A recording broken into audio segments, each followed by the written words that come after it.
முதல்ல இப்படி ஒரு விழாவுக்கு படத்தில் நடித்தவங்க இன்றைக்கி அந்த விழாவில் வந்து கலந்துக்கிறது ரொம்ப கஷ்டமான ஒரு சூழல் இருக்கிற நேரத்தில் இவ்வளவு நேரம் பொறுமையாக இந்த விழா அழைப்புதலை ஏற்று யார் படம் யார் நடிச்சிருக்கா அப்படிங்கிறதெல்லாம் இல்லாமல் ஒரு ஃபோன் காலுக்கு மதித்து இங்கே வந்து இவ்வளோ நேரம் வெயிட் பண்ண ஒவ்வொருத்தருமே பாதம் தொட்டு என்னுடைய வணக்கத்தை சொல்லிக்கிறேன். முதல்ல யாரோ படம் எடுக்கிறாங்க, யாரோ ரிலீஸ் பண்ணுறாங்க, யாரோ நடிக்கிறாங்க, இதில் நமக்கு என்ன இருக்குங்கிறது இல்லாமல் ஒரு நல்ல சினிமா எடுக்கிறவங்களுக்கு பின்னாடி பக்கத்தில் நிற்கணும் அப்படிங்கிற ஒரு விஷயம். தனஞ்சயன் சார் கூட அவருக்கு வேலை இருக்குது கிளம்புங்க சார் சொன்னாங்க. இல்லை சார், நீங்கள் தனியாக இருப்பீங்க. ஏன்னா எப்போவுமே இந்த கல்யாணத்தப்போ கூட ஒரு மாப்பிள்ளை தோழன் இருப்பாங்க. இதில் 1000 பிரச்சனை இருந்தாலும் அந்த கட்சி படுத்தி கொடுத்துட்டு மனசு ஆறுதல் படுத்திட்டு, ஏய் நான் இருக்கேன்டா அமைதியாரு, கல்யாணம்லாம் அப்படி தான் பதட்டமாக இருக்கும், சரியா போயிடும் அப்படிங்கிற மாதிரி இந்த ரிலீஸுக்கான ஒரு பதட்டமும் சூழல் இருக்கும்போது ஒரு ஆறுதலாக இல்லைல்ல சேரன் சார் எல்லாரும் போனால் கூட நான் இருக்கேன், நீங்கள் பேசுகிற வரைக்கும் நான் இருக்கேன்னு சொன்னேன். உங்களுக்கு என்னுடைய பெரிய நன்றி சொல்லிக்கிறேன் சார். அதுக்கப்புறம் இங்கே வந்த ஒவ்வொருத்தருமே பரத்தாக இருக்கட்டும், ரொம்ப ஷார்ட் நோட்டீஸில் பிளான் பண்ணி இதுக்கு ப்ராப்பராக யார் ரிலீஸ் பண்ணணும், யார் வாங்கிக்கிறது, இதெல்லாம் ஒரு பிரச்சனை இருக்குது இன்றைக்கி. யார் வரணும், யார் பண்ணணும்னு இது எதையுமே எதிர்பார்க்காம இந்த மேடைக்கு கூப்பிட்டோடனே வந்த பரத், அவருக்கு முதல்ல நன்றி. பரத்துக்கு ஒரு சர்ப்ரைஸ் இருக்குன்னு சொன்னேன். அவரை கிளம்பி கொஞ்சம் ஒர்க் இருக்கு, ஹாஸ்பிட்டல் போன்னு போயிட்டாரு. ஏன்னா அந்த படம் ஃபஸ்ட்டு பரத் தான் நடிக்கிறதா இருந்தது, அவருக்கு போய் கதை சொல்கிறதா இருந்துச்சு. அதுக்கப்புறம் அடுத்த கதைக்கு டிஸ்கஷன் போயிட்டு இருக்கு, பரத்தை வச்சு படம் பண்ணலான்னு பேசிட்டு இருந்தார். அதான் நான் சொன்னேன், நீங்கள் வாங்க பிரதர், உங்களுக்கு ஒரு சர்ப்ரைஸ் இருக்குன்னு சொன்னேன். அவருக்கு அது இன்னும் தெரியாது, கிளம்பி போயிட்டாரு. ஏன்னா அடுத்து ஒரு 3 படம் பண்ணுறதுக்கு அவர் டிஸ்கஷன் பண்ணிட்டு இருக்காரு. அடுத்ததாக நான் சினிமாவில் இருக்கனா இல்லையான்னு எல்லாருக்கும் ஒரு டவுட்டு. இந்த பிக் பாஸ் போயிட்டு வந்ததுக்கப்புறம் கொஞ்சம் ஆளே காணோம். நெஞ்சுக்கு நீதி படம் பண்ணார். அப்புறம் மக்கள்கிட்ட எனக்கு என்ன தெரியும் அப்படிங்கிறது ஒவ்வொரு நேரமும் எனக்கு தெரியறதில்ல, ஆனால் என்னை சுற்றி இருக்கிறவங்களுக்கு மற்றவங்களுக்கு தெரியும். அப்படி எனக்கு என்ன தெரியும், என்னால் என்ன முடியுங்கிறத நம்பி இன்னைக்கு ஒவ்வொரு வாய்ப்பை கொடுத்த என்னுடைய ஒவ்வொரு தயாரிப்பாளருக்கும், ஒவ்வொரு இயக்குனருக்கும், ஒவ்வொரு டெக்னீஷியனுக்குமே இந்த நேரத்தில் நான் அவங்களுடைய பாதம் தொட்டு நன்றி சொல்லிக்கிறேன். அதுக்கு அடுத்ததாக எனக்கு பிக் பாஸுக்கு அப்புறம் எனக்கு ஒரு பெரிய வாய்ப்பை ஏற்படுத்தி கொடுத்த வாத்தமிழாவுடைய producer cheers entertainment, cheers music, அவங்க அபிமேம்க்கு அண்ட் செல்வா சாருக்கு ஒரு பெரிய நன்றியை சொல்லிக்கிறேன். எனக்கு வெளியில் நான் ஷூட்டிங் போகிறேன், எல்லா ஊர்களுக்கு போகிறேன், எல்லா இடங்கள்லையும் அவங்க சொல்கிற ஃபஸ்ட்டு விஷயம் நெடுஞ்செல்வா சார், மாயா சார், அடுத்து வந்து பிக் பாஸ் சார், அடுத்து இப்போ போய் சேர்ந்துருக்கிறது வந்து சார் உங்கள் வாத்தமிழ நல்லா இருக்கு சார், அந்த ஷோ பயங்கரமாக பேசுகிறீங்க சார், அது நல்லா பண்ணுறீங்க சார், நிறைய நல்ல நல்ல விஷயங்கள் நாங்கள் லைஃப்பில் என்ன பேசுகிறோமோ அதை அப்படி ரிஃப்ளெக்ட் பண்ணுங்க சார், அதை விடாமல் பண்ணுங்கள் சார்ன்னு சொல்லும்போது ஒரு ஒரு எளிவனுடைய குரலாக அந்த ஒரு ஷோ இன்னைக்கு உயிர்ப்போடு இருக்குன்னா இப்படிப்பட்ட ஒரு ப்ரொடியூசர் பணத்தை பார்க்காம மக்களுக்கு கொண்டு போய் சேர்க்கக்கூடிய ஒரு ஷோவாக இன்னைக்கு மாறி இருக்கு சக்ஸஸ்ஃபுல்லாக. அவங்க எங்கிட்ட ஒரு ப்ராமிஸ் பண்ணாங்க, நான் உள்ளே வரும்போது நான் உள்ளே வேணான்னு சொல்கிறதுக்காக தான் உள்ளே பண்ணேன். நமக்கு எது எப்படி இவ்வளோ நேரம் பண்ண முடியும், நமக்கு நடிக்க தெரியும், அங்கே போய் ஷோ எப்படி ஹேண்டில் பண்ண பழக்கம் இல்லை உன்னால் முடியும், ஃபஸ்ட்டு உன்னை யாரும் எனக்கு தெரியாது, அப்புறம் சொன்னாங்க நீ அப்படி இப்படிலாம் சொன்னாங்க, நீ இப்போ பயங்கரமாக பேசுவேன் பிக் பாஸில், அப்படி பேசுவேன் இப்படி பேசுவேன், எப்படி பேசுறியோ எனக்கு தெரியாது, கொஞ்சம் ஆரண்டி பண்ண, நீ எவ்வளோ அடித்தாலும் தாங்குற ஆளாக இருக்க, அதனால் தைரியமாக வா, இந்த ஷோ பண்ண கரெக்டான ஆள் நீங்கள் தான். 2-3 பேர் ஷார்ட் லிஸ்ட் பண்ணோம், அதனால் கரெக்டான ஆடு நீ தான், நீ வா அப்படின்னு சொல்லி உள்ள தூக்கி போட்டாங்க. ஸோ அவங்க ஒரு ப்ராமிஸ் பண்ணாங்க, 1 வருஷம் அந்த ஷோ வந்து பல கிடச்சிட்டு நீங்கள் பண்ணுங்கள், அது ஒரு இடத்துக்கு போய் சேரும் அப்படின்னு சொன்னாங்க. அதே மாதிரி 1 வருஷம் அந்த ஷோ முடிஞ்சு லாஸ்ட் ஒரு ஃபியூ வீக்ஸ் மேக்ஸு டிஆர்பியில் இது வரைக்கும் கலைஞர் டிவிலே ஹையஸ்ட் டிஆர்பி வந்து ஒரு ஷோ வந்து ஹிட் ஆச்சு. அதாவது பக்திமான் மனைவிகளிடம் மாட்டிய கணவர்கள் அப்படிங்கிற அந்த ஷோ வந்து ஆல்மோஸ்ட் 1 பாயிண்ட்டுக்கு மேலே டிஆர்பி வந்து ஒரு பெரிய சக்ஸஸ்ஃபுல்லாக அது இருந்துச்சு. கலைஞர் டிவின்னு கூப்பிட்டு எல்லாருமே பாராட்டினாங்க, மேம் எல்லாருமே பாராட்டினாங்க. இது ஏன் சொல்கிறேன்னா, இதுக்கப்புறம் ஷோ பண்ணுறாரு, டிவிக்கு போயிட்டாரு, படங்களும் பண்ணுறாரா ஒன்றுமே தெரில, ஆனால் ஆள் மட்டும் ஷூட்டிங் போயிட்டே இருக்காரு அப்படின்னு சொல்லிட்டு. ஏன்னா நிறைய இந்த இடைப்பட்ட காலத்தில் மற்றவங்க ஆடியோ லான்ச்சுக்கு வர்றது அதிகமாகிடுச்சு. என் ஆடியோ லான்ச்சுக்கு நானே வர்றது கொஞ்ச நாளுக்கு அப்புறம், சில வருஷங்களுக்கு அப்புறம் இப்போ தான் வரேன். அப்படிப்பட்ட ஒரு வாய்ப்பு ஏற்படுத்தி கொடுத்த என்னுடைய தயாரிப்பாளருக்கு நான் நன்றி சொல்லணும். தயாரிக்கிறது வந்து முக்கியமாக தயாரிப்பாளருக்கு ஏன் நான் நன்றி சொல்லணும் அப்படின்னா, இந்த படம் பண்ணதுக்கு சூரி எனக்கு ரொம்ப நண்பர், லக்ஷ்மண் எல்லாருமே எனக்கு ஃப்ரெண்ட், ஏற்கனவே படம் பண்ணியிருக்கோம். இது ரொம்ப கொஞ்சம் எனக்கு கோவம் இருக்குது, எனக்கு எமோஷன்ஸ் இருக்குது, இப்போ இதெல்லாம் நான் இங்கே எதுவுமே உங்கள்கிட்ட காட்ட விரும்பலை. ஏன்னா நிறைய அவமானங்களை தாண்டி தான் ஒவ்வொரு கலைஞர்களுமே இந்த சினிமாவுக்கு வராங்க. அவமானப்படாத யாருமே வந்து வர முடியாது. இது எனக்கும் இந்த அது ஒரு ஒரு தடவை இல்லை, 2 தடவை இல்லை, பலாயிரம் தடவை அந்த விஷயம் நடந்துகிட்டே இருக்கு. திருப்பூர் நடந்துகிட்டே இருக்கு, இன்னைக்கு நடந்துகிட்டே தான் இருக்கு. இது எனக்கு மட்டும் இல்லை, சினிமாவை நேசிக்கிற ஒவ்வொருத்தருக்குமே நடந்துட்டு இருக்கு. இது எனக்கு மட்டும் புதுசாலாம் இல்லை. அது சுந்தர் சாருக்கு நடக்குது, எனக்கு நடக்குது, மற்ற கலைஞர்களுக்கு எல்லாருக்குமே நடக்குது.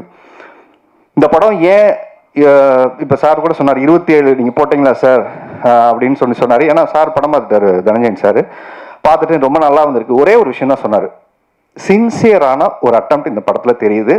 அது ஒரு இயக்குனரா, ஒரு தயாரிப்பாளரா, நடிகரா, டெக்னீஷியனா எல்லாரும் ஒரு சின்சியர் படம் எடுக்கணுங்கிற ஒரு முயற்சி எடுத்திருக்கீங்கன்னு ஒன்று இருக்குல்ல, அது போதும் சார். ஏன்னா 150 ரூபா கொடுத்து படம் பார்க்குறவனுக்கு எப்படிப்பட்ட படத்தை கொடுக்கணுங்கிறதான் எல்லாரும் கனவோட படம் எடுக்கிறோம், நான் உள்பட எல்லாருமே. ஆனால் அதை சாட்டிஸ்ஃபை பண்ணுற இடத்துல தான் ஃபெயில் ஆகிட்டே இருக்கும். எக்ஸாம் எழுதிக்கிட்டே இருக்கும், ஆனால் ஃபெயில் ஆகிட்டே இருக்கும். ஏன்னா நம்ம கொஸ்டின் பேப்பர் தெரிஞ்சுக்கிட்டு தான் ஆன்சர் எழுதணும்னு நினைக்கிறோம், யாருக்கும் தெரியறதில்லை. ஏன்னா அவரை நோக்கி வைக்கப்பட்ட ஒரு கேள்வி. புது ப்ரொடியூசர் ஃபர்ஸ்ட் டைம் ஒரு படம் ஆரம்பிச்சாரு, அந்த படம் பாதியில நின்று போச்சு. அதுக்கப்புறமும் சினிமா அந்த குடும்பம் நம்பி அவரை சினிமாவுக்கு இங்கே அமுச்சு வச்சிருக்கு. என்கிட்ட சூர்யா வந்து சொன்னார், சார் உங்களுக்கு ஒரு 20-25 நாள் டேட் இருக்கும், நீங்கள் வர்றீங்க, நல்லபடியாக நடிச்சு கொடுக்குறீங்க, கிளம்பிடுறீங்க. இவ்வளோதான் சூர்யா சொன்னார் என்கிட்ட. வேற எதுவுமே நீங்கள் வந்து கதையை கேளுங்க, பிடிச்சதுன்னா சொல்லுங்க, வரீங்க, நடிக்கிறீங்க, கிளம்புறீங்க, இவ்வளோதான் நான் சொன்னார். சூர்யாக்காக சொன்னேன்.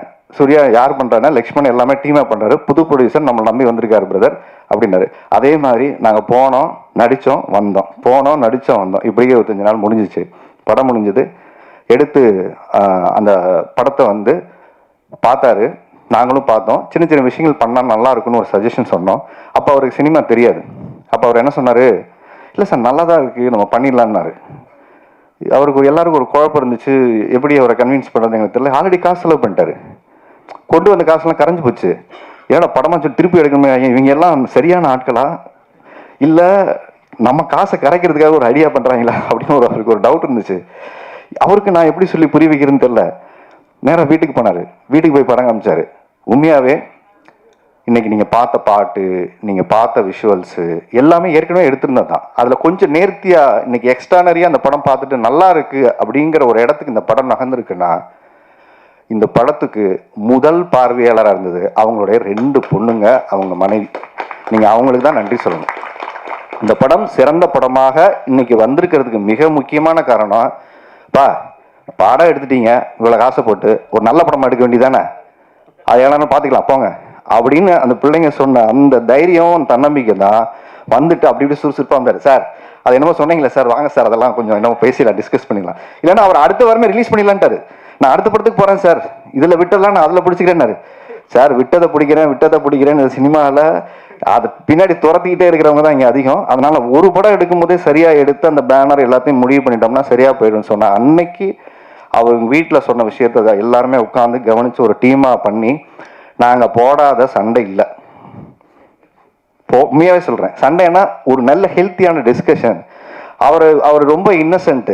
இவர் எவ்வளோ இன்னசென்ட்னு கேட்டுட்டிங்கன்னா, உள்ளுக்குள்ள ரத்த கொதிப்பை பாட்டு கேட்டிருப்பீங்கல்ல, அப்படி இருப்பார் உள்ளுக்குள்ள. இவர் ஒன்று என்ன சார் நடக்குது, இல்லை சார் பாவம் அவர் ஏதோ கொஞ்சம் பேசிட்டு இருக்காரு, யார்கிட்டயோ ஃபோனில் பேசிட்டு கொஞ்சம் ரிலாக்ஸ்டாக இருக்கார். அவர் ரத்த கொதிப்பா இவர் இவ்வளோதான் டீல் பண்ணுவார். ஏன்னா அவங்க 2 பேருக்கு லவ் பண்ணுற மாதிரி தான். அவரு அங்கே டென்ஷன் ஆவார், பேசுவார். இவர்கிட்ட எந்த விதமான கூலாக இருப்பார், தண்ணி மாதிரி. அது எது ஊற்றினாலும் அணைஞ்சிரும். அதனால சுந்தர் சார்கிட்ட வேலை செய்யறது ரொம்ப ஈஸி, ரொம்ப ரொம்ப ஸ்வீட். ஆக்சுவலாக அவர் கோவப்பட்டு நீங்கள் பார்க்கவே முடியாது. அதிகபட்ச கோவம் தான், அது கிடைக்கிறா விடுங்க சார், இதுதான் அதிகபட்ச கோவம். அதை மீறி அவர் எதுக்குமே ரியாக்ட் பண்ண மாட்டார். அப்படிப்பட்ட ஒரு மனிதர் ஒரு படம் பண்ணி இன்னைக்கு இவ்வளோ பேருக்கு ஒரு வாய்ப்பை ஏற்படுத்தி கொடுத்த இன்னும் விஷயத்தை தாண்டி இன்னொரு விஷயம் சொல்கிறேன் சார்.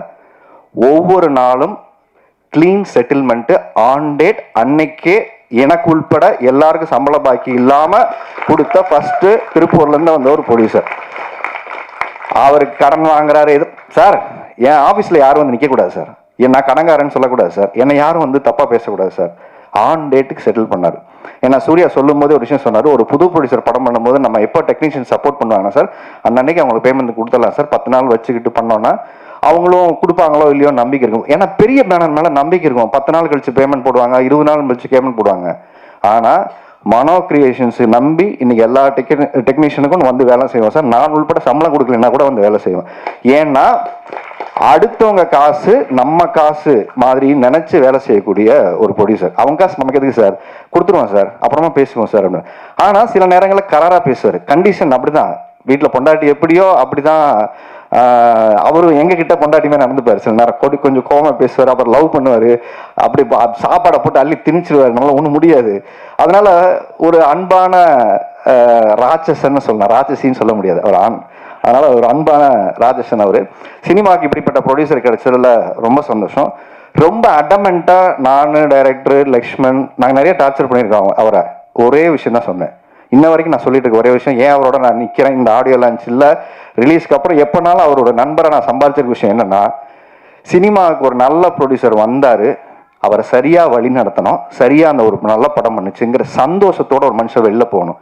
தப்பாக ஒரு படம் பண்ணோம், தப்பாக கைட் பண்ணோம், காசை தப்பாக மிஸ்யூஸ் பண்ணோன்னு இல்லாமல் இந்த குழுவை பொறுத்த வரைக்கும் எல்லாமே ஒரு சரியான முயற்சியாக எடுத்து தரன் எல்லாமே கூடுதல் செலவு இருந்தாலும் இந்த படத்துக்கு பரவாயில்ல சார். இதுக்கு அதனால தான் இப்போ சார் சொன்ன ஸ்கேலுக்கு இந்த படம் மாறினதுக்கான காரணம் என்னன்னா, அடுத்து 25 நாள் நம்ம ஷூட் பண்ணிடுறோம். ஸோ இந்த படம் ஒரு 45 நாள் 48 நாள் ஒரு பெரிய படத்துக்கான செலவை இன்னைக்கு இந்த படம் பண்ணி இந்த நம்பிக்கையோட வந்திருக்கு. அடுத்து அவர்கிட்ட வச்ச ஒரு கேள்வி, ஆரிய நம்பி எதுக்கு இவ்வளோ காசு போட்டு படம் எடுக்கிறீங்க?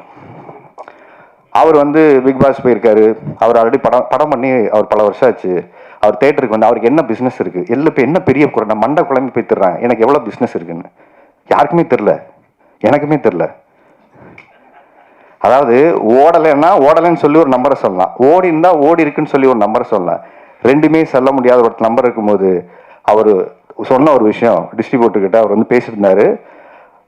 அவர் சொன்ன விஷயம், சார் இந்த பக்கம் மைனஸ்லையும் இல்லை, இந்த பக்கம் ப்ளஸ்லையும் இல்லை, நான் சேஃபாக இருக்கேன் சார். ஏன்னா ஜீரோவுக்கு பக்கத்தில் எத்தனை நம்பர் வேணால் போடலாம் சார், ஆனால் மைனஸில் போயிட்டா தான் திருப்பி எடுத்துகிட்டு வர்றது கஷ்டம் சார்.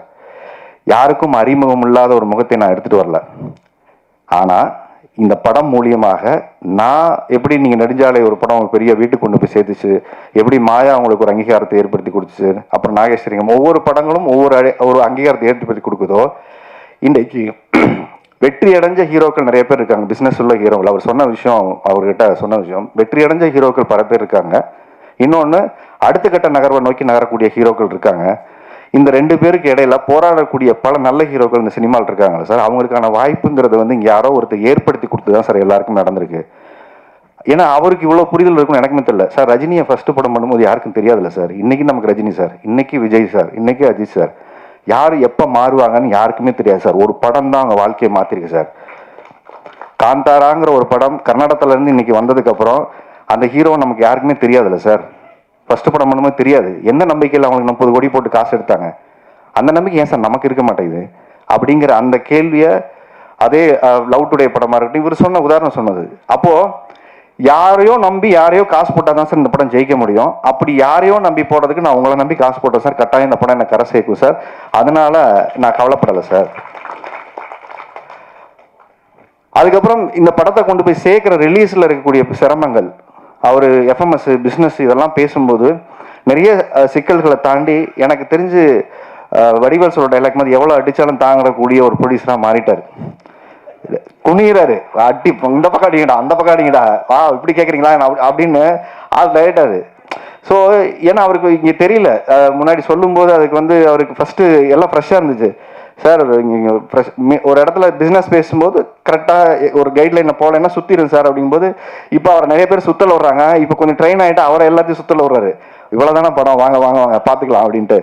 அதனால் 27 ஃபிக்ஸ் பண்ணிட்டு கூட அதான் சொன்னார். இல்லை சார் ஃபிக்ஸ் பண்ணிட்டு அடுத்து 2 மாதம் நமக்கு லீவு இல்லை சார், எக்ஸாம் வருது, நிறைய பணம் போட்டிருக்கு சார், பண்ணிட்டோம், ஜனநாயகம் தள்ளி போயிடுச்சு சார், இந்த கேப்பை ஃபில் பண்ணுறோமோ இல்லையா சார், நாம் தேட்டரை ஃபில் பண்ணுவோம் சார்னு சொன்னார். கேப்பை ஃபில் பண்ணுறதுக்கு நிறைய படம் வரலாம் சார், தேட்டரை ஃபில் பண்ணக்கூடிய ஒரு நல்ல படம் கொடுத்துருவோம் சார் அப்படிங்கிற ஒரு நல்ல முயற்சியோட இந்த படம் எடுக்கப்பட்டிருக்கு. எனக்கு ஆதங்கம் கோபம் இதெல்லாம் சொன்னதுக்கு பின்னாடி என்ன விஷயம்னா, எங்கோ ஒருத்தர் யாரோ ஒருத்தருக்கு வாய்ப்பு கொடுத்தா மட்டும்தான் எல்லாருமே அடுத்த கட்டத்துக்கு நகருவாங்க. இல்லைன்னா அந்த வாய்ப்பு கொடுக்கக்கூடிய ஒவ்வொரு தயாரிப்பாளருக்கும் நம்ம நன்றி உள்ள இதாக இருக்கணும். எனக்கு வாய்ப்பு கொடுத்த என்னோட தயாரிப்பாளருக்கு நான் நன்றி உள்ள ஆளாக இருக்கணும்னு நினைக்கிறேன். ஏன்னா நான் உதவி இந்த படம் பண்ணோம், ஜெயிக்கணும், அவ்வளோதான். ஏன்னா நான் 5 கோடி ரூபா போட்டு நீங்கள் படத்தை பண்ணுறவருக்கு நான் கொடுத்த இந்த சின்ன காசு ஒன்றும் பெரிய காசு கிடையாது. ஆனால் நான் காசு கொடுக்குறேன்னு இது ஏன் படத்துக்கு காசு கொடுக்கல, இது நம்ம படம். நாங்கள் சார் ஒரு பிரச்சனை வரும்போது ஒரு இடத்துக்கு நான் இந்த படத்தை நம்பலைன்னா அப்போ யாரை நம்புவா? எனக்கு ஒரே கேள்வி தான் இருந்தது. நானே இந்த படத்தை நம்பல அப்படின்னா நானே போக. அப்போ இந்த சுயநலமாக ஒரு இடத்துல இருக்கும்போது என் சம்பளம் எனக்கு கொடுத்துருங்க சார், நான் வாங்கிட்டு போகிறேன்னு இல்லாமல் நாம எல்லாம் ஒரு இடத்துல நின்று இந்த படம் பண்ணுங்கிற முடிவோடு வந்திருக்கோம். அதுக்கப்புறம் ஒரே விஷயம் சார், இன்னொரு விஷயம் சொன்னாங்க, அது ரொம்ப ஹர்ட்டிங்காக இருந்துச்சு எனக்கு வந்து. ஏன்னா எனக்கு இது சினிமாவுக்கு வரும்போது சொன்னாங்க, இந்த மூஞ்சியெல்லாம் யார் பாப்பா அப்படின்னு சொல்லி ஒரு விஷயம் சொன்னாங்க. அதுக்கப்புறம் இந்த மூஞ்சியை நம்ம ஒரு இடத்துக்கு போராடி வர வேண்டியது, இது எல்லாருக்கும் நடக்க வச்சு. ஆனால் இப்போ சொன்ன விஷயம் சார், அவர் பிக் பாஸ்க்கு வந்தார், 16 கோடி ஓட்டு போட்டாங்க, அவருக்கு எந்த மக்கள் வந்து தேட்டருக்கு ஓப்பனிங் வரும் எப்படி பார்ப்பாங்க அப்படிங்கிற ஒரு கேள்வி எல்லாரும் கேட்குறாங்க சார் அப்படின்னு ஒரு விஷயம் சொன்னாங்க. நான் அவங்களுக்கெல்லாம் ஒரே பதில் தான் இப்போ நான் சொல்ல வேண்டிய விஷயமா நான் பதில் சொல்கிறேன். நான் பிக் பாஸ்கில் போகும்போது எனக்கு இத்தனை பேர் ஓட்டு போடுவாங்க, எனக்கு இவ்வளோ பேர் சப்போர்ட் பண்ணுவாங்க, எனக்கு இவ்வளோ பெரிய ஆதரவு இருக்கும், எதுவுமே எனக்கு தெரியாது. எதுவுமே எனக்கு தெரியாது. நான் சினிமாவுக்கு வந்த காலத்திலேருந்து என் பாக்கெட்டில் எவ்வளோ இருக்கோ, 10 ரூபா இருக்குன்னா என் குடும்பத்துக்கான தேவை போக 1 ரூபாயோ 4 நாவோ செலவு பண்ண அந்த மக்களுக்கும் இந்த சமுதாயத்துக்கும் செலவு பண்ணுங்கிற என்னோட எண்ணங்கள் அன்னையிலேருந்து இன்னைக்கு வரைக்கும் மாறல. கோடிக்கணக்கில் சம்பாதிச்சதுக்கப்புறம் இந்த சமூகத்துக்கு செய்வோம்னு நினைக்கல. அன்னைக்கு காசு இல்லாத போதும் போராட்டத்தில் போய் உட்கார்ந்தோம், சமூகத்துக்கு வேலை செஞ்சோம். அப்போது இன்னைக்கு நம்ம உள்ளே போகும்போது எனக்கு அன்னைக்கு நான் என்னுடைய வேலையை நான் செய்கிறேன், அது சரியாக இருந்தால் எனக்கு சப்போர்ட் பண்ணுங்கள், இல்லையா எதை சரி பண்ணிக்கலாம்னு சொல்லுங்கள், திருத்திக்கணும், அவ்வளோதான் எல்லாருக்கும் வாய்ப்பு. அதனால எல்லாருமே பிறக்கும் போது இங்கே யாரும் ஸ்டாராக வந்தெல்லாம் பிறக்கிறது இல்லை. இங்கே stars R mat not born. இதை முதல்ல நம்ம எல்லாரும் புரிஞ்சுக்கணும். நாளைக்கு நீங்களும் ஸ்டார் தான், அவரும் ஸ்டார் தான், அவரும் ஸ்டார் தான். நாளைக்கு நான் அடுத்த படம் பண்ணுறேன், எனக்கு மாரி சார் உட்காந்துருக்காரு, என்னுடைய கேமராமேன் உட்காந்துருக்காரு, மியூசிக் டைரக்டர் ஹமரா உட்காந்துருக்காரு, பாண்டியன் உட்காந்துருக்காங்க. தேர் நெக்ஸ்ட் ஸ்டார்ஸ், அடுத்த ஜென்ரேஷனுக்கான ஸ்டார்ஸ் தான் அவங்க எல்லாருமே. அப்போ எங்கோ ஒரு இடத்துல யாரோ நம்பிக்கையாக கொடுக்குற வாய்ப்பு தான் ஒரு மனிதன் இங்கே மாற்றுது. அப்போது அவங்க எல்லாருக்கும் இந்த படமாக மூலியமாக நான் சொல்லுகிற ஒரே வாய்ப்பு, என்னை நோக்கி எரிந்த கற்களை எல்லாம் ஒரு பூக்களாக தான் நான் பார்க்குறேன். ஏன்னா நான் ஒரு நல்ல படம் கொடுக்கணுங்கிற பொறுப்புணர்ச்சி அதை கொடுக்குதே தவிர இந்த கோவமே கிடையாது. நல்ல படம் கொடுத்து எடுத்துகிட்டு வரேன், வாங்க போராடுவோம், மக்களை நோக்கி ஒரு படத்தை கொடுக்கறதுக்கான என்ன முயற்சியோ அதை பண்ணியிருக்கோம். அதில் ஏதாவது குறை இருந்தால் சொல்லுங்க, அடுத்த படம் திருத்திக்கிறோம், இவ்வளோதான். இந்த படத்தோட முயற்சியும் அப்படிதான், ஒரு நல்ல படமாக எடுத்தாச்சு, எங்கள் அறிவுக்கு உட்பட்ட ஒரு நல்ல படத்தை எடுத்திருக்கோம், ஒரு தரமான ஒரு படத்தை எடுத்திருக்கோம். மியூசிக் டைரக்டர் அவருடைய உழைப்பை போட்டிருக்காரு, டைரக்டர் போட்டிருக்காரு, கேமராமேன் போட்டிருக்காரு, ஃபைட் மாஸ்டர் போட்டிருக்காரு. இந்த படத்தில் என்னைக்கும் நான் செத்துருப்பேன் ஆக்சுவலாக. அது ஆக்சுவலாக ஒரு day and night 38 hours shoot பண்ணோம். காலையில் 6 மணிக்கு முதல் நாள் ஆரம்பித்து அப்படியே ஃபுல்லாக ஷூட் பண்ணி அப்படியே காலையில் 7-8 மணிக்கு போய் அந்த மொட்டை மாடியில், அந்த மாடியில் வந்து ஒரு ஷாட் இருக்கும் மேலே ஏறி. எனக்கு அதான் ஃபுல் நேரம் தூக்கம் இல்லை, மேலே போய் நின்றுருக்கோம், போதும்னு சொன்னாங்க. இவங்க வேணாம் சார், வாங்க சார் போதும்னாங்க. ஒரு ட்ரான் ஷாட் மேலே இருந்து எடுக்கணும்னு சொல்லிட்டு மேலே போய் உட்காந்துக்கிட்டு அந்த இடத்துலையே ட்ரெஸ் மாற்றிட்டு மேலே 7 மணிக்கு நல்லா பார்த்துங்க, அங்கேயே படுத்துக்கிட்டு அங்கேயே மேலே போடுங்க சார், கீழே போனால் லைட் ஆகிடும், ஏன்னா அடுத்து கால் ஷீட் வந்துடும் சொல்லிட்டு அங்கே மாற்றிட்டு அந்த உச்சியில் போய் நிற்கிற ஒரு ஷாட்டு அந்த மேலே. அந்த இதில் எனக்கு இந்த ஏசி லெக்மெண்ட் ஆச்சு, மேலே நின்றுட்டு இருக்கேன், காற்று அடிக்குது, ஒரு செகண்ட் அசைஞ்சிட்டு அங்கேருந்து அன்றைக்கே கீழே விழுந்துருப்பேன். அன்றைக்கி தான் ரியலைஸ் பண்ணேன், சினிமா பேஷனாக லவ் பண்ணால் நான் இவ்வளோ வெறித்தனமாக பண்ணக்கூடாது, நம்ம நம்பி குடும்பம் இருக்குன்னு ஒரு பயத்தை கிரியேட் பண்ண இடம் எனக்கு அந்த இடம். இல்லை அது ஒரு ஷாட் எடுத்துடலாம் சார், வாங்க சார், ஏன்னா இவர் ஃபீல் பண்ணிட்டார், மேலே போகலாம் சார், லேட் ஆச்சு நாளைக்கு எடுத்துக்கலாம். நாங்கள் ஏன் இதை சொல்கிறேன்னா, சினிமாவை பேஷனோட வேலை செய்யக்கூடிய எத்தனையோ பேர் இங்கே இருக்காங்க. அவங்களுக்கான வாய்ப்பை ஒரு இடத்த கொடுக்கக்கூடிய இயக்குனரும் அதுக்கான ப்ரொடியூசரும் கிடைக்கும் போது சரியாக பயன்படுத்திக்கிற ஒரு வாய்ப்பாக தான் நான் பார்க்குறேன். இப்போ நான் அந்த கோபம் ஆதங்கள்லாம் சொன்ன விஷயத்துக்கு நான் பதில் சொல்கிறேன் என்னன்னா, சார் எனக்கு ஓட்டு போடும்போது இவ்வளோ பேர் 16 கோடி பேர் ஓட்டு போட்டாங்க சார். யார் ஓட்டு போடுவாங்கன்னு எனக்கு தெரியாது சார், யார் வந்து எனக்கு ஜெயிக்க வைப்பாங்க தெரியாது, எனக்கு கப்பை குத்தி கொடுப்பாங்கன்னு எனக்கு வரல. இன்ன வரைக்கும் இந்த 9வது சீசன் போச்சு, இன்ன வரைக்கும் ஒவ்வொருத்தரும் வந்துகிட்டே இருக்காங்க. எல்லாருக்கும் என்னுடைய பாராட்டுகள், எல்லாருக்கும் வாழ்த்துக்கள். ஆனால் ஒரு இடத்துல நான் என்னவா இருந்தேங்கிறதுக்கு தான் எனக்கு ஓட்டு போட்டாங்க. இந்த படம் என்னவா இருக்குன்னு பார்த்தா அதுக்கு நீங்கள் ஓட்டு போடுங்க, ஆனால் முன்னாடியே ஜட்ஜ் பண்ணாதீங்க, இது நல்லா இருக்கு, இது நல்லா இல்லை, இவன் ஏன் வரணும் அவன் ஏன் வரணும்னு ஏன் கேட்குறீங்க? யார் வேணா அந்த சினிமாவுக்கு வரட்டும். ஒரு பேரியரை ஒரு விஷயமா ஏன் அதை ஒரு இடத்துக்கு இவர் முன்னுக்கு வந்தால் என்ன நடந்துற போகுது, அதில் என்னால் என்ன நடந்துற போகுது? நான் ஒரே விஷயம் சொல்லுவேன், இருக்கிறவங்ககிட்ட காசு வந்தால் இருக்கிற இடத்துல போய் சேரும், இல்லாதவங்ககிட்ட காசு வந்தால் 100 பேருக்கு போய் சேரும். இது ரொம்ப முக்கியமான விஷயம். இந்த மாதிரி ஒரு ப்ரொடியூசர் நாளைக்கு ஜெயிச்சார்னா 100 படம் இல்லாதவங்களுக்கு படம் எடுப்பார், 100 பேருக்கு வேலை வாய்ப்பு கொடுப்பாரு. ரொம்ப முக்கியமான விஷயம். இந்த மாதிரி ஒரு ப்ரொடியூசர் ஜெயிச்சார்னா 100 பேருக்கு வேலை வாய்ப்பு கொடுப்பாரு. ஏன்னா தன்னம்பிக்கை, சினிமா நல்ல சினிமா எடுத்தா ஓட வைப்பாங்கன்னு நம்பிக்கையை யார் கொடுப்பா? தனஞ்சயன் வந்து இன்னைக்கு உட்காரணும்னு அவசியமே இல்லை, அவருக்கு நிறைய வேலை இருக்கு. அவர் அப்பவே போறேன்னு போயிருக்கலாம். ஆனா நான் பேசி முடிக்க இல்லை சார், அது நல்லா இருக்காது சார், நீங்க பேசி வரீங்க சார் அப்படின்னு சொல்ற விஷயம் இருக்குல்ல, இது போது சார். இந்த மாதிரி மனிதர்கள் இந்த சினிமாவில் சம்பாதிச்சதே ஒரு பெரிய விஷயம் நினைக்கிறேன். அப்போ இப்போ பிக் பாஸ் போகும்போது எந்த எதிர்பார்ப்பும் இல்லாமல் நான் எப்படி உள்ளே போனனோ, இப்போ எலெக்ஷன் டைம் எனக்கு ஓட்டு போட்ட வாக்காளர்கள் நம்பி தான் இந்த படம் எடுத்துருக்கிறேன். அவங்கள நம்பி தான் 27ஆம் தேதி வர்றோம். ஏன்னா சொன்ன வார்த்தை அது ஒன்று மாதிரி, சார் அவர் ஓட்டு போட்டவங்கெல்லாம் முடிச்சுட்டு வீட்டுக்கு போயிட்டாங்க, அவங்க ஒய்ஃபு ஸ்ரீலங்கனா இருக்கலாம், அவங்கெல்லாம் அப்போ பார்த்தாங்க, இப்போல்லாம் வந்து அந்த மூஞ்சியை பார்த்து யார் தேட்டருக்கு வராங்கன்னு பார்க்கலான்னு ஒரு இடத்துல கேள்வியாகவும் கேட்டிருக்காங்க, சேலஞ்சும் பண்ணியிருக்காங்க. இந்த சேலஞ்சை நான் ஒரு இடத்துல என்ன சொல்கிறேன்னா, நான் நல்ல படம் எடுத்துகிட்டு வந்து கொடுக்குறேன், பாருங்க, நல்லா இல்லையா விமர்சனம் பண்ணுங்க, திருப்பிக்கிட்டு ஒரு படத்தை எடுத்துக்கிட்டு தான் வரேன். ஓட மாட்டேன், மைண்ட் எங்கேயும் இந்த சினிமாவை விட்டு நான் ஓட மாட்டேன். ஏன்னா அந்த 20 வருஷமா அந்த சினிமாவை விட்டு என்னைக்கே ஓடி இருக்கணும், நான் என்னைக்கே ஓடி இருக்கணும். நீங்க வைக்கக்கூடிய ஒவ்வொரு விமர்சனங்களையும் அது எது சரியா இருக்கோ எடுத்துக்கிட்டு திருப்ப வரேன். ஸ்ரீலங்காவில் இருக்கிறவங்க வந்து படம் பார்க்குறாங்களா, ஸ்ரீலங்கன் தமிழர்கள் வந்து படம் பார்க்குறாங்க, அவங்களெல்லாம் அவங்க பார்த்து ஓட வச்சிருவாங்களா, இல்லை இந்த மூஞ்சியெல்லாம் இங்கே பார்ப்பாங்களாங்கிற விமர்சனம் வைக்கிறீங்கல்ல, படம் பாருங்க, எது நல்லா இருக்குன்னு சொல்லுங்க, நடிப்பு வேலையை சொல்லுங்க, திருத்திக்கிறோம், நல்லபடியா அடுத்த படம் எடுத்துட்டு வரோம். ஆனா யாரு வரணும் யாரு வரக்கூடாது, இவங்களுக்கெல்லாம் இப்படி ஒரு ஒரு படம் எடுத்துட்டு வரனால இவரெல்லாம் ஏன் ஜெயிக்க வைக்கணும், இந்த இடத்துக்கு நம்ம போகவே வேணாம். யார் வேணா இங்க ஜெயிக்கணும் சார், யார் வேணா இங்க வரட்டும் சார். ஒரு நல்ல படம் எடுத்துட்டு வந்தா அதை கொண்டாந்து சேர்க்கறதுக்கான முயற்சியை ஒரு தயாரிப்பாளர் காசு போட்டு படம் பண்ணும்போது அதுக்கு பாராட்டுற விஷயம் இல்லைன்னா கூட அதை நசுக்கிற வேலை இங்க இருக்கக்கூடாது. அதுதான் இங்க தனஞ்சயன் சார் சொன்னாரு. அதனால இந்த படத்தோட கண்டென்ட் தான் பேசணும். நான் அதிகம் பேசக்கூடாதுன்னு நினைச்ச ஒரு விஷயம், குறிப்பாக அவருக்கு நன்றி சொல்றதுக்காக இந்த டைம் எடுத்துக்கிட்டேன். நான் சொல்லி இந்த படத்தை கொண்டு வந்து பிப்ரவரி 27ஆம் தேதி யாரு பொறுப்புல இந்த படத்தை கொடுக்குறேன்னா, நீங்க சொன்ன அதே மக்களுடைய பொறுப்பு கிட்ட தான் இந்த படம் கொடுக்குறேன். ஏன்னா நான் ஒரு வருஷமா ஒரு பொறுப்புள்ள ஒரு ஷோ பண்ணிட்டு இருக்கேன். அதுக்கப்புறம் இவ்வளவு ரெஸ்பான்சிபிலிட்டி உள்ள ஒரு பொறுப்புள்ள ஒரு தகப்பனா, ஒரு பொறுப்புள்ள ஒரு நடிகனா, இந்த சமூகத்தின் மேல் அக்கறையுள்ள ஒரு மனிதனா, நீங்க வேணா என்ன வேணா நினைச்சுக்கோங்க, ஒரு நல்ல படம் எடுத்து வந்து கொடுக்கணுங்கிற முயற்சியோட வந்திருக்கோம். இது நல்லா இருக்கு அப்படின்னா பாராட்டுங்க, சரியா இல்லைன்னா சொல்லுங்க, திருத்திக்கணும். ஸோ பிப்ரவரி 27ஆம் தேதி இந்த படம் ரிலீஸ் ஆகுது. ஒரு நல்ல முயற்சியா, கூட்டு முயற்சியா அந்த படம் வருது, தேட்டருக்கு வருது. எல்லாரும் வந்து பார்த்து, தேட்டர்ல வந்து பார்த்து இந்த படத்தை சப்போர்ட் பண்ணுங்க.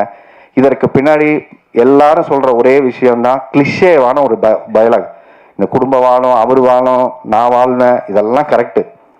ஒரே ஒரு விஷயம் தான், நேர்மையா உழைச்சா, நேர்மையா ஒரு படம் எடுத்துட்டு வந்தா, நீங்க தேட்டருக்கு வந்து நேர்மையா பார்த்து அதை சப்போர்ட் பண்ணுவீங்கிற நம்பிக்கை மட்டும்தான் ஒரு புது ப்ரொடியூசரை கொண்டு வரும், இன்னொரு புது கலைஞர்களை உருவாக்கும்.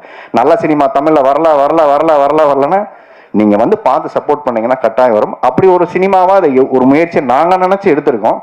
அது சரியா இருந்தா நீங்க தயவு செஞ்சு வந்து எங்களை எல்லாரும் சப்போர்ட் பண்ணுங்க. இந்த மாதிரி ஒரு தயாரிப்பாளர் ஜெயிச்சானா எங்களை மாதிரி 100 பேருக்கு வாய்ப்பு கொடுப்பாரு. அது பிரஜனுக்கு எல்லாருக்குமே நிறைய வாய்ப்பு கொடுப்பாரு. So thanks to Prajan. இங்க வந்த ஒவ்வொருத்தருக்குமே என்னுடைய நன்றி சொல்லிக்கிறேன். சூர்யா, கார்த்தி, மேக்கப் மேன், முருகா வந்து கூகார்த்தியோடைய வரிகள் வந்து ரொம்ப எக்ஸ்ட்ரா நிறைய அந்த பாடல் கொடுத்துருக்காரு. எனக்கு ரொம்ப வருத்தம் படுது. லவ் சாங் இன்னும் கொஞ்சம் கிராண்டா விஷுவல் பண்ணான்னு அவர்கிட்ட சொல்லிட்டே இருந்தேன். அவர் ரிலீஸ் பண்ணதுக்கு அப்புறம் அவருமே ஃபீல் பண்றாரு, இது கொஞ்சம் அப்படி எடுத்துக்கலாம்ல சார், பாட்டு செம்மையா இருக்குன்னு சொல்லி மேமும் சொன்னாங்க. இந்த பாட்டு ரொம்ப நல்லா இருக்கு அப்படின்னு சொல்லி சொன்னாங்க. ஸோ உங்களுக்கு அடுத்த படத்துக்கு எனக்கு 2 பாட்டு எழுதியிருக்கீங்க. ஸோ ரொம்ப நல்லா எழுதியிருக்காரு. உங்களுக்கு பெரிய எதிர்காலம் இருக்குன்றத தொடர்ச்சியாக நம்ம வேலை செய்வோம். இந்த சினிமா நல்ல கவிஞர்களை கொண்டாடிய ஒரு சினிமா. நாளைக்கு நீங்க கண்ணதாசன் மாதிரி, வாலியா மாதிரி நிறைய நல்ல நல்ல பாடல்களை கொடுக்கக்கூடிய ஒரு கவிஞராக நீங்க வரணும்னு கட்டாயம் வாழ்த்துறேன். அப்புறம் தரன், எனக்கு நல்ல பாட்டு கொடுத்துருக்கீங்க தரன். மாலை பொழுது மயத்திற்கு அப்புறம் அப்பா பொண்ணுக்கு ஒரு சாங், என் பொண்ணு வந்து அந்த பாட்டை பார்த்துட்டு பயங்கர ஃபீலிங்ஸு, நீ என்னப்பா அந்த பொண்ணெல்லாம் தூக்கி வச்சுட்டு கொஞ்சிட்டு இருக்க, என்ன எப்படி இது கொஞ்சலான்ட்டு. இப்போ வேற பாட்டை போட்டதுக்கப்புறம் அவங்க அம்மா கூட அனுப்பிச்சிட்டா, அந்த பொண்ணை தூக்கி சுத்துற இவன் என்ன பார்க்குறா ஒரு மாதிரியா அப்பா அப்படிங்கிறா. ஸோ அதனால அந்த பாட்டு அவளுக்கு ரொம்ப, நான் சொன்னேன் திருப்பி அதே மாதிரி உன்னை ஷூட் பண்ணுறேன், உன்னை அது மாதிரி எடுத்து நான் கொஞ்சம் அவளுக்கு ப்ராமிஸ் பண்ணியிருக்கேன், வேணாமா வெக்கத்தை பாரு. ஸோ அதனால அந்த அளவுக்கு அவளுக்கு அந்த பாட்டு பார்த்துட்டு பொசசிவ் ஆயிடுச்சு. மகள்களை பெற்ற அப்பாக்கள் எல்லாரும் காலங்காலமாக கொண்டாடக்கூடிய ஒரு பாடலை கொடுத்துருக்கீங்க. ஸோ உங்களுக்கு என்னோட பெரிய நன்றி. ஏன்னா உலலாயிங்கிற வார்த்தையை கேட்காம ஒவ்வொரு தகப்பனும் கடந்து போக முடியாது. அந்த மாதிரி ஒரு அழகான ஒரு பாடல். அந்த சிங்கர்ஸ் வந்து எல்லாருக்குமே என்னுடைய நன்றியை சொல்லிக்கிறேன். ஒளிப்பதிவாளர் லக்ஷ்மன், நாங்கள்லாம் புழிஞ்சிருக்கோம் அவரும் வச்சு செஞ்சுருக்கோம் அவரு. ஸோ இந்த படம் அவருக்கு ஒரு பெரிய பிரேக்கு. அப்புறம் டேஞ்சர் மணி ஃபைட்டு வந்து ரொம்ப அந்த அந்த இன்ட்ரோ பிளாக் ஃப்ளைட் வந்து ரொம்ப மெனக்கெட்டு நாங்கள் பண்ண ஒரு ஃபைட்டு. குறிப்பாக ஒரு 4-5 நாள் நாங்கள் ட்ரிகர்ஸ் எல்லாம் பண்ணி அதை ரெக்கி பண்ணி எடுத்த ஒரு ஃபைட்டு வந்து கிளைமேக்ஸும் வந்து பார்த்தீங்கன்னா ஒரு நல்ல ஒரு கிளைமேக்ஸ் ஃபைட்டாக வந்திருக்கு. ஏன்னா 2-3 படம் தொடர்ச்சியாக வேலை பார்த்துருக்கோம். அதில் தான் எனக்கு காலில் அவர் முடிஞ்சிருச்சுன்னாரு. நான் அந்த பார்க்கூர்லாம் கற்றுக்கிறேன்னு சொல்லிட்டு அங்கே வந்து நிறைய சாணி போட்டிருந்தாங்க. ஓடி வந்து ஜம்ப் பண்ணலான்னு சொல்லிட்டு நம்ம தான் கொஞ்சம் ஆர்வக்கொள்ளராச்சே. இல்லை அது வரேன் துரத்தி தானே போனால் நான் கொஞ்சம் லென்த் எடுத்துக்கலாம்னு எடுத்தேன். அதை அங்கே கல் இருந்தது, நம்ம அதை பார்க்கல. ஷூவில் ஏறி அடித்தோன்னே அப்படியே ட்விஸ்ட் அடிச்சிச்சு. அதோட ஒரு 6 மாதம் பிரச்சனை. அங்கே போனோடனே மாத்தமலை ஷோவுக்கு தான் அவங்களுக்கு பிரச்சனை. ஏண்டா ஷோ போயிட்டு ஒரு காலை பார்த்துட்டு வர மாட்டேன். ஏன்னா அங்கே உட்காந்துட்டு ஷோ உட்காந்து நிறைய அந்த இடையில பார்த்தீங்கன்னா உட்காந்து ஷோ பண்ணோம். ஸோ அந்த அளவுக்கு ரொம்ப டேக் கேர் பண்ணிக்கிட்டாரு. ஸோ அந்த ஃபைட்டெல்லாம் ரொம்ப அழகாக எடுத்து கொடுத்துருக்காரு. எல்லாமே நல்லா வந்திருக்கு. அதுக்கப்புறம் கார்த்தி வந்து இந்த படத்தில் இதுக்கப்புறம் நிறைய படம் உங்களுக்கு கூப்பிடுவாங்க. கார்த்தி ரெடியாக இருந்துக்கேன், உங்கள் டேட்ஸ் ஃப்ரீயாக வச்சுக்கோங்க. நடிப்பை நான் நிறைய கற்றுக்குங்க. ஏன்னா நிறைய பேருக்கு உதவி செய்கிற மனிதர்கள் வளர்ந்தால் தான் நிறைய பேருக்கு நம்ம சம்பாதிச்சா நிறைய பேர் செய்ய முடியும். அதனால் அது ரொம்ப முக்கியமான விஷயம். நான் சீரியஸாக சொல்கிறேன், உங்கள் முகத்துக்கும் உங்கள் நடிப்புக்கும் ஒரு ஃபீல் இருக்குது. ஒவ்வொருத்தருக்கிட்ட ஒன்று இருக்கும்ல, உங்ககிட்ட ஒரு நல்ல விஷயம் ஒன்று இருக்குது ஸ்க்ரீன் ப்ரெசன்ஸில். அதனால் அது நல்லபடியாக இந்த போராடி உங்ககிட்ட வாங்கிட்டார் எல்லாத்தையும். அடுத்த படத்துக்கு அந்த போராட்டத்தை குறைச்சிட்டு நீங்களாவே இயல்பாக நடிக்கிற இப்போ தயாராகிட்டிங்கன்னா ஒரு சீசன் நடிகர் ஆகிடுவீங்க. ஸோ எல்லாருக்குமே என்னோட நன்றி. அதுக்கப்புறம் நம்ம யூடியூபர் பாய்ஸ், இந்த படத்தில் யூடியூபர் பாய்ஸ் கேங் இருக்குது. ஸோ எல்லாருமே இன்ஃப்ளூயன்சஸ்ஸு. அவன் வந்து விஜய் ஆகிட்டான், ஒருத்தர் வந்து பிளாகர் ஆகிட்டாங்க, எல்லாரும் ஆல்ரெடி பண்ணிகிட்ருக்காங்க. ஸோ அவங்களோட டீம் யுனைட்டி எனக்கு ரொம்ப இன்ஸ்பைரிங்காக இருந்தது. வாங்கடா எல்லாரும் வந்து ஒரு ஃபோட்டோ எடுத்துக்கலான்னு சொன்னேன். ஒரு ஆள் வரல, 2 ஆள் வரல. நாங்கள் வரமாட்டோம் சார்ட்டாங்க. அது எல்லாம் வந்ததுக்கு இங்கே இந்த இல்லை சார் எங்கள் டீம் வந்தால் தான் நாங்கள் ஃபோட்டோக்கே வருவோம்னு சொல்லிட்டு அந்த டீம் மெயின் கேட் அவங்க வந்ததுக்கப்புறம் தான் எல்லாருமே வந்து சேர்ந்து ஃபோட்டோ எடுத்துக்கிட்டாங்க. ஸோ அவங்களுடைய உழைப்பும் ஒரு முக்கியமாக பாராட்டப்பட வேண்டியது. முக்கியமாக அந்த குழந்தை சொல்ல வாடரே இது தயவு செஞ்சு ஒரு பெரிய கைதட்டு கொடுத்துருங்க. ஏன்னா நாங்கள் தூக்கம் முழிக்கிறது பெரிய விஷயம் இல்லை. இந்த குழந்தை வந்து அத்தனை நாள் தூக்கம் முழிச்சு எந்திரிச்சவொடனே வந்து டம்முன்னு அடிச்சுங்க ஃபீல் பண்ணுடா, கொஞ்சம் அழுடா, கொஞ்சம் சோகமாயிடுறா. ஏன்னா அது வந்து பேச முடியாத குழந்தை வரையா, அதுக்கு ரியாக்ஷன் பண்ண அது வந்து சீசன்ட் ஆயிடுச்சு. நாங்கள் எதாவது கூப்பிட்டு பண்ணோன்னா அந்த அளவுக்கு ஆயிடுச்சு. அது சீசன்ட், அது ரியாக்ஷன்லேயே ஆயிடுச்சு. ஸோ பல்லு விழுந்துருச்சு. அதனால் வளர்றதுக்குள்ளே படத்தை நாங்கள் ரிலீஸ் பண்ணிவிட்டோம். பல்லு விழுதுக்குன்னு சொல்லிட்டு 27ஆம் தேதி ரிலீஸ் பண்ணுறோம். ரொம்ப நன்றி, நல்லா பண்ணியிருக்க. அவங்க பேரண்ட்ஸுக்கும் என்னோட பெரிய நன்றி. எந்த வித இடைஞ்சல் கொடுக்காம, எந்த வித டார்ச்சரும் வழக்கமான ஹீரோயின் நம்மாக்கள் டார்ச்சர் மாதிரிலாம் எதுவும் இல்லாமல் நல்லபடியாக கூட இருந்து நல்லபடியாக முடிங்க சார்னு சொல்லிட்டு அவங்க ரொம்ப அழகாக பண்ணாங்க. தேங்க்ஸ் சொல்லும். ஓகே. ஸோ எல்லாரும் வந்து இருந்து இந்த படத்துக்கு இவ்வளோ நேரம் பொறுமையாக இருந்ததுக்கு நன்றி. பத்திரிகையாளர்களுக்கும் ஊடக நண்பர்களுக்கும் நான் சொல்லுகிற ஒரே ஒரு கோரிக்கை இதுதான். நீங்கள் ரொம்ப வருஷமாக என்னை பார்த்துட்டு இருக்கீங்க, ரொம்ப வருஷமாக எனக்கு சப்போர்ட் பண்ணியிருக்கீங்க, ரொம்ப வருஷமாக நல்லது கெட்டது எல்லாத்தையும் ஒன்று சொல்லியிருக்கீங்க. இது என்னுடைய பட விழாவாக இல்லாமல் இது நம்முடைய பட விழாவாக, உங்கள் குடும்ப விழாவாக இது இருக்குங்கிறத நான் நம்புகிறேன். ஏன்னா நான் நிறைய விழாக்களுக்கு வந்து பேசிட்டு போயிருக்கேன். என்னுடைய விழாவில் நான் பேசுகிற நேரமாக இதில் இருப்பதில் நான் வைக்கக்கூடிய உங்கள் கோரிக்கை, இந்த படம் நல்லா இருந்தால் சப்போர்ட் பண்ணுங்கள். அவ்வளோதான். நான் ஒரே சொல்லுவேன், இந்த படம் நல்லா இருந்தால் நீங்கள் தயவு செஞ்சு கொண்டு போய் சேருங்க. ஏன்னா உங்களுடைய ஒவ்வொரு ட்வீட்டும் ஒவ்வொரு செய்தியும் தான் இப்படிப்பட்ட தயாரிப்பாளரை கொண்டாடும். ஏன்னா இதுக்கு பெரிய கூட்டு வந்து இங்கே நாங்கள் பிரம்மாண்டமாகலாம் பண்ண முடியாது. அவர் பிரம்மாண்டமாக படத்தை செலவு பண்ணிட்டாரு. ப்ரமோஷனுக்கும் எங்களால் என்ன சக்திக்கு உட்பட்டதோ அவர் பெஸ்ட்டாக செய்ய முயற்சி பண்ணுறாரு. ஸோ ஊடக நண்பர்கள் நீங்கள் கொடுக்கக்கூடிய ஒளியின் வெளிச்சத்தில் தான் இந்த படத்தின் வெற்றி இருக்கிறது. ஸோ இந்த படத்தை உங்ககிட்ட ஒப்படைச்சிட்டோம். அடுத்தது எலெக்ஷனில் ஓட்டு போட போகிற மக்கள்கிட்ட இந்த படத்தை ஒப்படைச்சிட்டேன். ஸோ யாரை ஜெயிக்க வைக்கணுங்கிறத அவங்க முடிவு பண்ணட்டும். 27ஆம் தேதி என்னுடைய முடிவு என்னன்னு எனக்கு தெரியும். எலெக்ஷனில் யார் ஜெயிக்க போகிறாங்க முடியும் மக்கள் முடிவு பண்ணட்டும். நன்றி, வணக்கம்.